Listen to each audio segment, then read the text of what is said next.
Did you know that there's an object in the Holy Bible so dangerous that touching it meant instant death, and even modern scientists still cannot fully explain why? We are talking about the Ark of the Covenant, an artifact that challenges both faith and science, built with impossible level precision for its time and carrying a power so devastating that even trained soldiers died when they touched it by accident. The story of Uzzah, who reached out his hand to keep the Ark from falling and died on the spot, is not a legend. It is documented, and it raises unsettling questions. Was it merely divine punishment? Or was there something more, perhaps even a physical explanation that we are only beginning to understand? In this video, you will discover why the Ark of the Covenant was deadly, from an impossible construction with divine specifications that allowed no margin for error, to the extraordinary materials that former slaves should never have had access to, and the fatal handling rules that turned any small mistake into a death sentence. You will understand the three supernatural objects kept inside it: the tablets written by the finger of God, the staff that blossomed from death into life, and the manna that defied all the laws of decay. And I will reveal the three main theories about where it is today: destroyed by the Babylonians, hidden beneath Jerusalem, or secretly kept in Ethiopia by a solitary monk whom no one is allowed to question. If you love Bible curiosities, ancient mysteries that defy explanation, and secrets that connect faith and science in unexpected ways, subscribe to the channel and turn on notifications, because this is only the beginning of a journey through the most fascinating enigmas of the Holy Scriptures. You know that image of Noah's Ark you saw in your school history books? Well, forget all of that right now. The Holy Bible does not describe a cute little boat filled with happy animals calmly sailing along. Not at all. What the Scriptures actually reveal is something far more impressive and, honestly, even chilling. Noah's Ark was, in fact, a gigantic rectangular box with no sails, no rudder, and absolutely nothing that resembled a traditional ship. Imagine a colossal structure about 137 meters long. That's almost 1.5 football fields floating on the water. Modern naval engineering experts are left stunned when they analyze the proportions described in the Bible: 300 cubits long, 50 wide, and 30 high. These measurements were not chosen at random, my friend. Researchers at the University of Leicester in England conducted fascinating studies that proved something remarkable. This rectangular shape provided extraordinary passive stability in turbulent waters. It was as if Noah had the perfect naval engineering manual in his hands, thousands of years before humanity could even dream of building ocean liners. But wait, because it gets even more intriguing when we stop to think about the context. We're talking about a time when people barely knew how to build two-story houses. And suddenly this monumental architectural project appears in the Holy Scriptures. The Ark did not need to navigate. It only needed to survive. Think about it. For 40 days and 40 nights of apocalyptic storms, with waves that likely reached unimaginable heights, that structure had to remain intact. The animals of Noah's Ark would not have survived inside it if the engineering had been flawed, right? The box-like shape was crucial because, unlike a pointed ship that cuts through waves, this structure simply rose and fell with the movement of the sea. It's like comparing a surfer trying to control a massive wave to a buoy that simply floats. The second option is infinitely safer when you have nowhere to go. Recent hydrodynamic studies show that this design could withstand waves up to 30 meters high without capsizing. That's taller than a 10-story building, my friend. Now, let's talk about something documentaries rarely mention: weight distribution and the physics behind this engineering feat that was seemingly impossible for its time. How did Noah's Ark function without advanced technology? How did Noah know the structure wouldn't tip over with the first strong wave? The answer lies in the three internal decks described with surgical precision in the Scriptures. Each deck had a specific purpose, not only to organize the animals, but to create what modern engineers call a low center of gravity. It's the exact same principle used today in oil tankers and aircraft carriers. The decks were not random divisions. They acted as structural reinforcements that distribute the forces of the ocean throughout the entire vessel. When you stack things intelligently, the structure becomes stronger. Think of a pile of bricks. When they're arranged in an organized, planned way, they can support far more weight than if you just throw them together carelessly. But here comes a twist that few people notice when reading biblical curiosities. The ark was not built to sail, but to literally float like a giant shoebox in the middle of the ocean. No deep keel, no steering systems, nothing at all that resembled the ships we know today. And you know what's most fascinating? That was exactly what it needed to be. Experts in fluid physics explained that a vessel with this shape would have minimal resistance to rolling. In other words, it wouldn't tip over easily. It's counterintuitive, I know, but it's pure science. The height of 30 cubits, about 13.5 meters, created a perfect balance point. Any taller and the ark would become unstable, like a floating skyscraper. Any shorter and the waves would invade the decks. The lost techniques of ancient ship carpentry managed to calculate this without computers, without 3D software simulations, without any of the tools we have today. How? That's a question that still troubles many skeptics. And look, I'm not talking about guesswork or wild internet theories, okay? The Korean Research Institute of Ships and Ocean Engineering built scale models of the ark and tested them in wave tanks simulating extreme conditions. The result? The structure remained stable even under forces that would have destroyed conventional ships from the same era. That would be difficult even with today's computers. Imagine doing it thousands of years ago.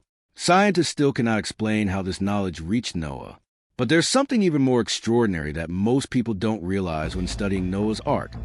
External stability was only half the challenge, because keeping afloat was one thing, but ensuring that the animals of Noah's Ark survived inside it, well, that required an internal system so complex that it still surprises environmental engineers today. And it's precisely this ingenious system that, now get ready, because what comes next will completely change your view of how Noah's Ark actually worked. Forget that cute image of animals freely wandering through spacious corridors. The reality was very different and far more intelligent than you might imagine. The Holy Bible mentions something few people pay attention to: special compartments called kinim in Hebrew, which literally means nests or cells. These were not comfortable rooms. They were vertical, confined spaces carefully designed to keep the animals safe and, believe it or not, calmer. It seems cruel at first glance, I know, but researchers in animal behavior have discovered something fascinating. Animals in restricted spaces during extreme stress situations tend to enter a state of dormancy or lethargy. It's as if the body itself activates a survival mode. Modern zoologists observe this during animal transport. The less room there is for violent movement, the fewer injuries occur. And during a flood that lasted for months, with the ark constantly rocking, this made all the difference between life and death of the animals aboard Noah's Ark.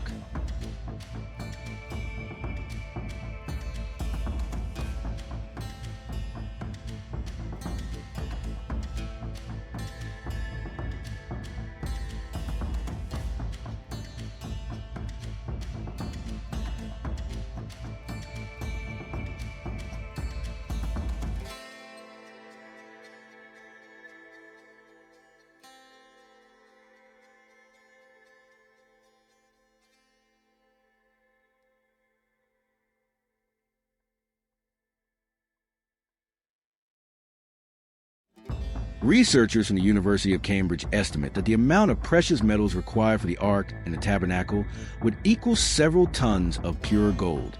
That would be enough to buy dozens of modern luxury mansions.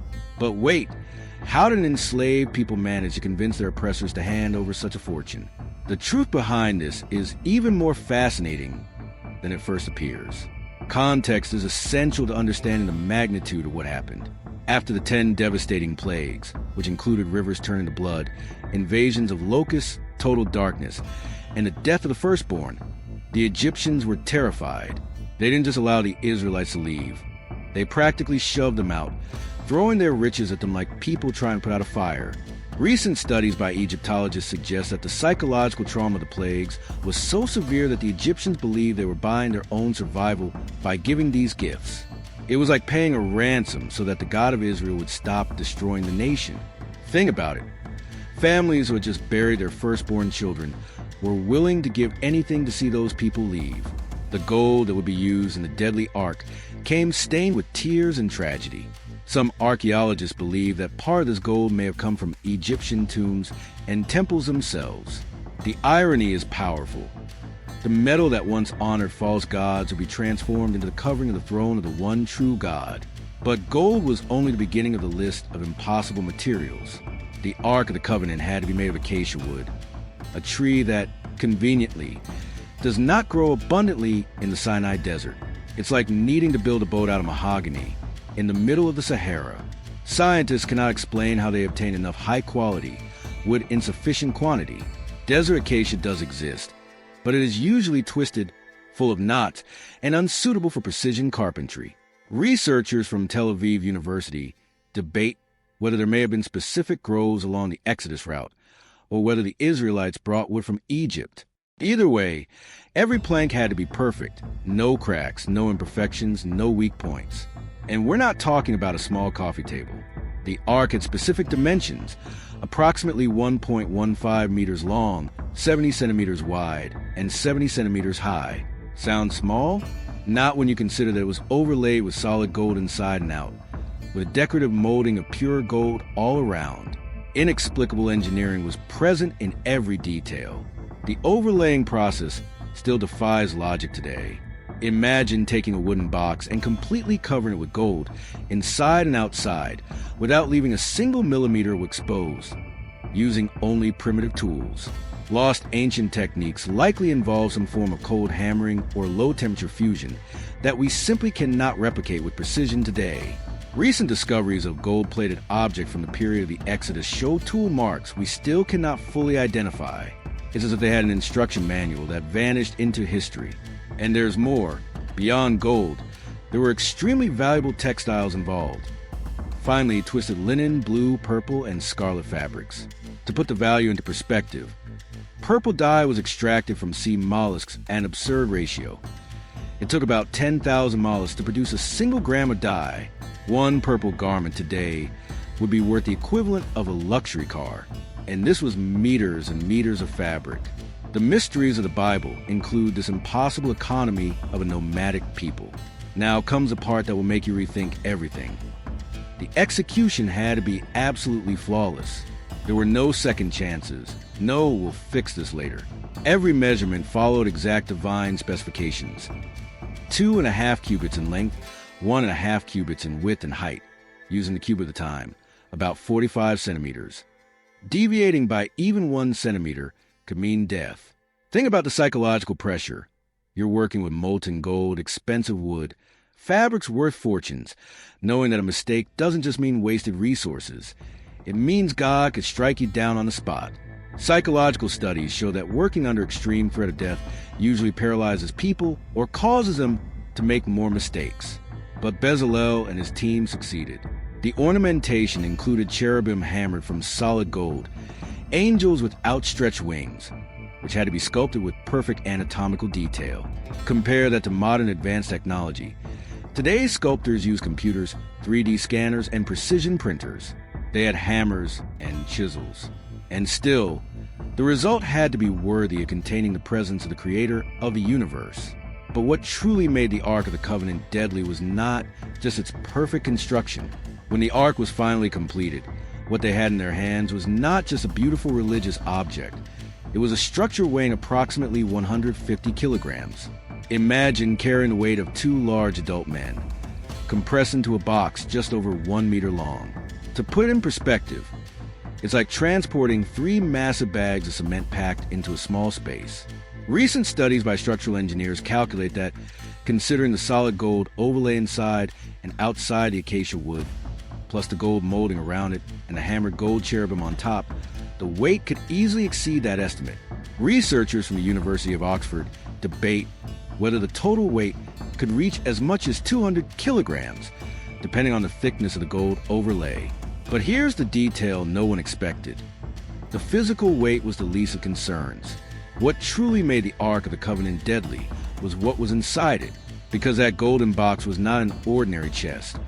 It was a container holding the 3 most powerful and symbolic objects in Israel's history. And each of them carried a spiritual weight you need to understand. First item, the tablets of the 10 Commandments. These were not fragile papers or ancient scrolls. They were stone tablets engraved by the very finger of God. The Holy Bible describes that Moses went up Mount Sinai and received these tablets directly from the divine hand, written on both sides with divine fire. Think about the magnitude of that. It wasn't human handwriting. It wasn't a craftsman's chisel. It was God's writing made physical in stone. Some archaeologists believe these tablets were made of sapphire stone or some special type of volcanic rock from Sinai. Scientists cannot explain how letters could be engraved through the stone, as some texts suggest. Was it advanced technology disguised as a miracle, or a miracle beyond our technological understanding? What we do know is that those tablets represented absolute moral law, the principles that separate civilization from chaos, right from wrong, light from darkness. When you carried the Ark, you were literally carrying the constitution of the universe written by the supreme lawgiver. Recent discoveries of ancient stone tablets with similar inscriptions show that the engraving technique was extraordinary for the time, but none of them had the origin or the power of the ones inside the deadly Ark. Second item, Aaron's rod that budded. Here the story becomes even more astonishing. During a rebellion against the leadership of Moses and Aaron, God commanded that each tribal leader place his rod, a staff made of dry wood, inside the tabernacle. The next day, Aaron's rod, which was dead wood, dried out, completely lifeless, had sprouted, blossomed, and produced ripe almonds. Imagine a dry tree branch you use as a walking stick, suddenly producing flowers and fruit overnight. That would be difficult even with today's genetic engineering laboratories. Researchers from a Hebrew university debate whether this phenomenon could have any biological explanation, but every theory collapses when confronted with the biblical details. The rod didn't just bloom, it produced edible fruit within hours. And the most fascinating part? It was preserved inside the Ark as a permanent reminder that priestly authority was not a human choice, but a divine appointment. That dead rod that came back to life represented God's power over death, over nature, over the laws of biology. Carrying the Ark meant carrying physical proof that God can reverse the irreversible. Third item, a jar of manna. If you don't know what manna is, get ready to have your mind blown. For 40 years in the desert, God fed millions of Israelites with a substance that simply appeared on the ground every morning. Something between bread and honey, which melted in the sun and could not be stored from one day to the next without spoiling, except for the portion kept inside the Arkansas. That jar contained manna that defied every known law of decomposition, bacteria, and organic decay. Studies in microbiology show that any organic food, no matter how well preserved, eventually breaks down. Egyptian mummies had food placed in their tombs that turned to dust over the centuries, but the manna inside the Ark remained intact for generations. Some scientists theorize about special antibacterial properties or some form of divine preservative. The truth is that the jar represented God's supernatural provision, the fact that he can sustain his people even when there is no natural source of food. It was a permanent reminder that God is the ultimate provider. Imagine carrying the Ark knowing that inside it was living proof of daily miracles that lasted for decades. The mysteries of the Bible all converge in this single object. Now put all of this together and you'll understand why the Ark of the Covenant was deadly in a way that goes far beyond the physical. Inside that 150-kilogram box were the law written by God, absolute moral authority, the rod that budded, power over life and death, and the preserved manna, supernatural provision. It wasn't just a chest, it was the meeting point between heaven and earth, between the divine and the human, between the eternal and the temporal. The lid of the Ark, called the mercy seat, was where the golden cherubim bowed toward one another. It was there, between their wings, that the glory of God literally manifested. Some theoretical physicists have even suggested that there could have been some kind of electromagnetic field or concentrated energy in that space. Scientists debate whether the gold overlay could function like a massive capacitor, storing electrical energy. The recent discovery that certain materials can generate electrical fields under specific conditions has fueled intense debate. But one thing everyone agrees on: what was inside the Ark was not decoration. It was concentrated power. And that power had to be handled according to very, very specific rules. Because touching it without authorization was not just religious disrespect. The rules for transporting and using the Ark were not polite suggestions. They were matters of literal life and death. Only the Levites, a specific tribe of Israel set apart for religious service, were allowed to even come near it. And even among the Levites, there was a hierarchy. Only the sons of Kohath, a specific family within the tribe, were permitted to carry it. It's as if today only descendants of one specific family were allowed to pilot nuclear aircraft. The Holy Bible describes procedures so strict they would make nuclear power plant safety protocols seem relaxed. Recent studies in religious anthropology reveal that no other ancient culture had regulations this severe for sacred objects. Researchers from the University of Cambridge point out that the precision of these rules suggests a deep understanding of the dangers involved. But here's the mind-blowing detail. Before touching the poles used to carry the ark, the Levites had to undergo ceremonial purifications that lasted days. You couldn't just walk up and grab it. You had to prepare spiritually the way an astronaut prepares for space. And the most fascinating part? That's nothing compared to what happened when someone broke those rules. The method of transport was ingeniously designed to prevent direct contact. The ark had 4 gold rings fixed to its corners, and through those rings passed long poles made of acacia overlaid with gold. The Levites placed these poles on their shoulders and carried the ark without ever touching the sacred object itself. Imagine carrying a 150-kilogram load on your shoulders using only 2 long poles, walking across uneven desert terrain, climbing and descending mountains. Structural engineers calculate that each Levite carried about 37 to 40 kilograms on each shoulder, assuming 4 men were transporting it. That would be difficult even with modern load-bearing equipment. Now add the fact that any imbalance, any stumble that caused the ark to sway too much or fall, could result in instant death. The advanced thinking behind this design shows a deep understanding of weight distribution and isolation. Some scientists theorize that the poles acted as insulators, not just physically, but possibly electrically as well, because touching the Ark of the Covenant directly was like touching a high-voltage wire without protection. And the story of Uzzah proves this in devastating fashion.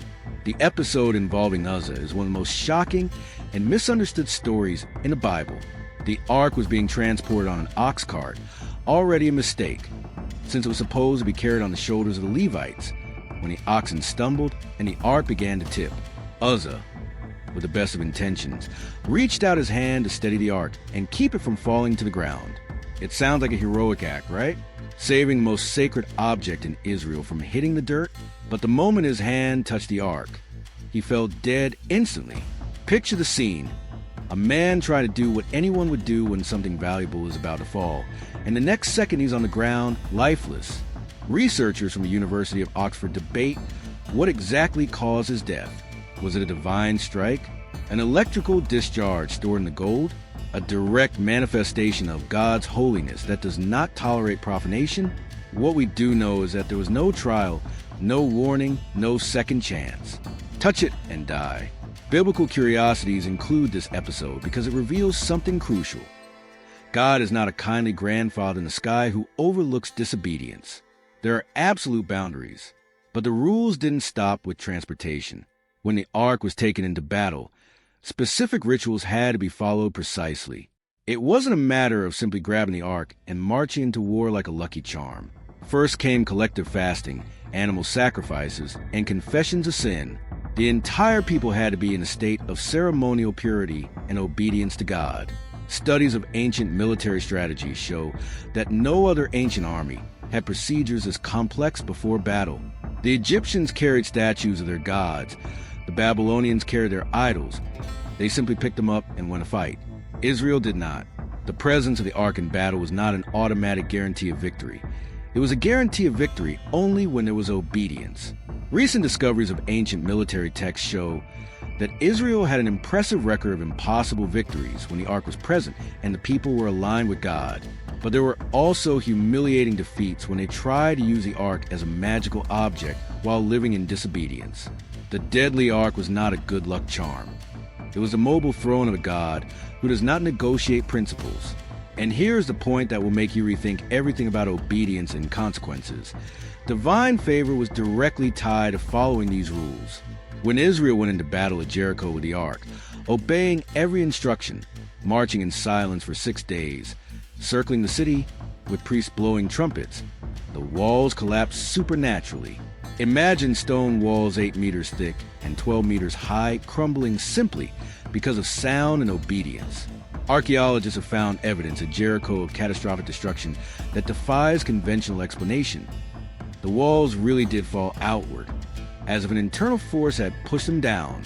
Scientists cannot explain how a siege could produce that pattern of destruction. But when Israel tried to use the ark in battle against the Philistines while living in disobedience, they didn't just lose the war, they lost the ark itself, which was captured by the enemy. It was an unprecedented national humiliation. The mysteries of the Bible include this complex dynamic: absolute power combined with an absolute demand for holiness. It was never about possessing a magical object. It was about having the right relationship with the God who dwelled above that object. And that difference cost lives, battles, and even entire nations. But what no one expected was that one day, and then, suddenly, the Ark of the Covenant simply disappears from history. Think about it. The most important, most sacred, most powerful object in the entire nation of Israel, something that had guided the people for generations, secured impossible victories, and represented the very presence of God, vanishes from historical records without a clear explanation. It's as if Noah's Ark, the Statue of Liberty, and Big Ben all disappear at the same time without leaving a trace. The last reliable mention of the Ark in the Holy Bible appears during the reign of King Josiah, around 622 BC, when he orders the Levites to return it to the temple. After that, absolute silence. Researchers from Tel Aviv University fiercely debate when exactly it disappeared. The most widely accepted theory points to 586 BC, when Nebuchadnezzar II and the Babylonian army invaded Jerusalem, destroyed Solomon's temple, and carried off nearly everything of value. But here's the mystery that keeps archaeologists awake at night. In the detailed list of treasures looted by the Babylonians, which include gold utensils, lampstands, tables, and bowls, there is not a single mention of the Arkansas. How do you forget to list the most valuable and important object of all? The truth behind this is even more fascinating than any Indiana Jones movie. There are basically three main theories about the fate of the Ark of the Covenant, and each one is more intriguing than the last. First theory: it was completely destroyed by the Babylonians. Some archaeologists believe that Nebuchadnezzar simply melted down the Ark's gold and burned the wood as firewood during the systematic destruction of Jerusalem. Sounds like blasphemy, right? But consider this. The Babylonians had no reverence whatsoever for the God of Israel. To them, it was just another god of a conquered people. Studies of Babylonian destruction patterns in other cities show that they were meticulous in dismantling the religious symbols of defeated nations. It was psychological warfare. Destroying a nation's god meant destroying its hope. Researchers from the University of Oxford point out that the gold of the Ark would have been an irresistible temptation. Roughly 50 to 100 kilograms of pure gold. At today's market value, that would be worth more than $3 million. Imagine conquering soldiers finding that inside a burning temple. Logic says, melt it down, turn it into coins, distribute it as plunder. But this theory has a major problem. It doesn't explain why Jewish priests would simply allow the most sacred object to be captured and destroyed without fighting to the death. And that's where the second theory comes in. Second theory: the Ark was hidden before the Babylonian invasion, somewhere beneath the Temple Mount in Jerusalem. This is the theory that makes treasure hunters' hearts race. The idea is that prophets like Jeremiah, knowing destruction was coming, organized a secret operation to hide the Ark in tunnels and underground chambers beneath the temple. And here's the fascinating part. Extensive tunnels and caves really do exist under the Temple Mount. Archaeologists have mapped only a fraction of them because, and here's the problem, the site is extremely sensitive politically and religiously. Today it is home to the Al-Aqsa Mosque and the Dome of the Rock, sacred sites in Islam. Any excavation could spark international conflict. Scientists debate whether secret expeditions have already taken place. There are unconfirmed rumors that in 1981 a rabbi named Yehuda gets discovered a tunnel that might lead to the Ark's chamber but was forced to stop due to political tensions. Recent discoveries of hydraulic systems and sealed chambers beneath Jerusalem's Old City fuel this theory.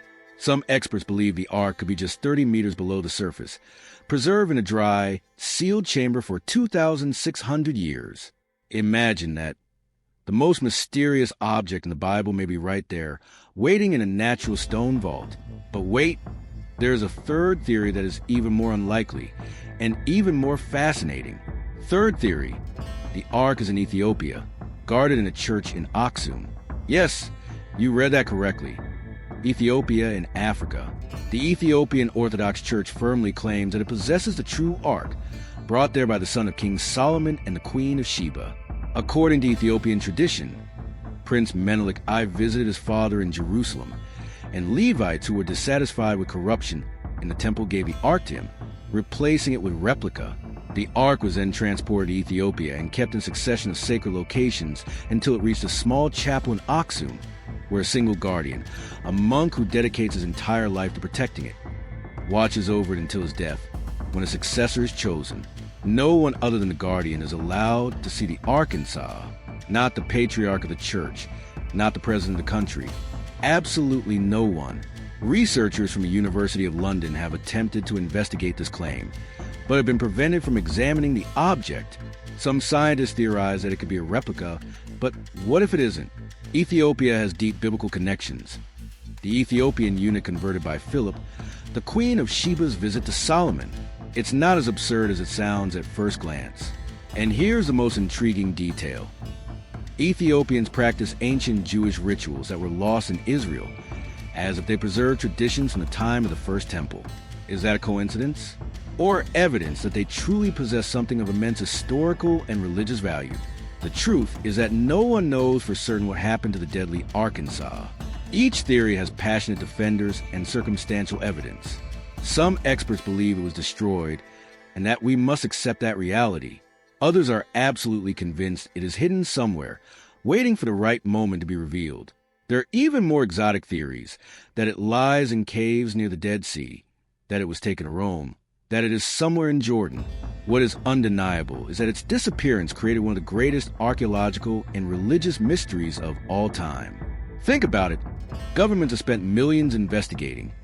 Expeditions have risked lives exploring, and modern technologies like ground-penetrating radar have been used.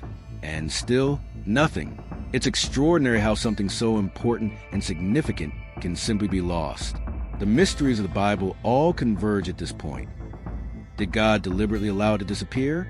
Was it a form of protection, knowing that humanity was not ready to have access to so much power? Or will it still be found in our time, revealing secrets that will change our understanding of history, religion, and even physics? Scientists continue searching, believers continue praying, and skeptics continue doubting.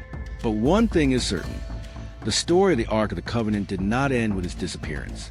It remains alive in imagination and theories, and in the tireless quest of people who believe that some mysteries are worth pursuing.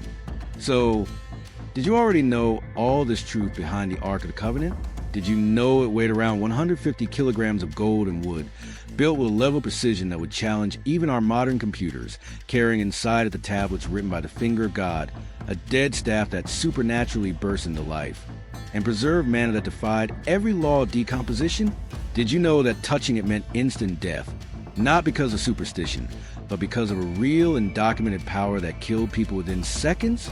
And most intriguing of all, did you know that this object, the most important and sacred item in the entire history of Israel, simply disappeared without leaving any definitive trace, giving rise to theories ranging from total destruction to being hidden beneath Jerusalem or secretly guarded in Ethiopia?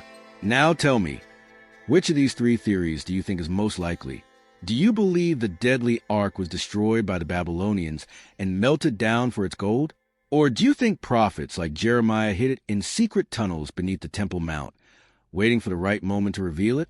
Or the most exotic version of all, that it is truly in Ethiopia, protected by a solitary guardian who devotes his entire life to a secret that not even authorities are allowed to verify?